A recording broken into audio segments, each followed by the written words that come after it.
The equation for adaptation equals stress plus recovery equals adaptation. Adaptation is the end goal. It's whatever you want to be. It's getting stronger, performing better, running a marathon, whatever that is, that's the goal. So how do we do it? We're all familiar with stress. That's the training stimulus. And our lives are also already stressed out enough. So this part, you usually have that covered.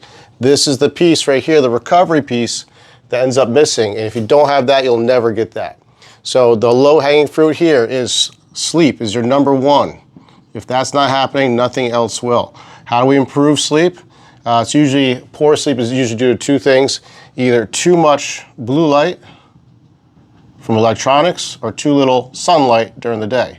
So prioritize getting some sunlight, either wear blue light blocking sunglasses or turn off the electronics at night. Next we have nutrition, right? I like Benjamin Bickman's approach to this. He does PPCCFF, right? Prioritize protein, control carbs, fill with fat, saturated fat that is. Control carbs, why?